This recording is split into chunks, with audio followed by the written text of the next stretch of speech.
ఒక్క నిమిషం. ఒక్క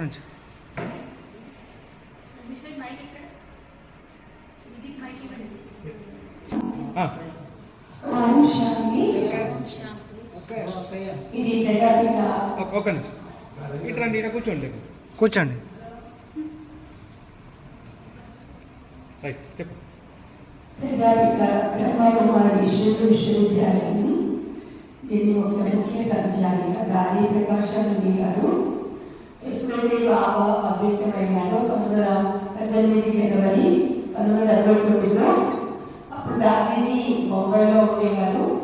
గాంధీ రావడం జరిగింది బాగా పరిస్థితికు. గాంధీజీ బాగా అడిగారు, మేము ఇదంతా కూడా చూసుకోవాలి, ఈ యజ్ఞాన్ని మీరు పెద్దవాళ్ళు అయిపోయారు కదా అంటే బాబు తెలిసి నేను విషయంలో వదిలిపెడతాను అండ్ దానికి తెలియదు అనమాట. అప్పుడు సరే బాబాని అన్ని చూసుకుంటారని ఒక వారం రోజుల్లో దానికి అన్ని డిపార్ట్మెంట్స్ సర్వీస్ గురించి దానికి నేర్పించారు. అలా దాని 1900 జనవరి నుంచి మొదలుకొని 40 సంవత్సరాలు బాగా కొద్దిమంది ఉండేవారు సాగర్ బాబా ఉన్నప్పుడు. కానీ దాని ఎప్పటికీ పాలన చేశారు, ముఖ్య సంచాలిగా తను నిర్వర్తించారు. దాంట్లో 18 వీక్స్ సర్వీస్ చేశారు. దేశ విదేశాల్లో కూడా 130 దేశాల్లో వెళ్ళి సేవ చేశారు గాంధీజీ.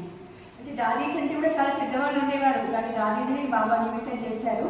అంటే ప్రతి ఒక్కరిని కూడా పిలిచి పాలన చేసేవారు అనమాట. అంటే గాంధీ ఎప్పుడైతే నిమిత్తమైనారో అప్పుడు ఈ యొక్క యజ్ఞం అనేది చాలా ఉనికిలోకి వెళ్ళారు. దాన్ని చాలా అంతక సేవ చేశారు దేశ విదేశాల్లో కూడా.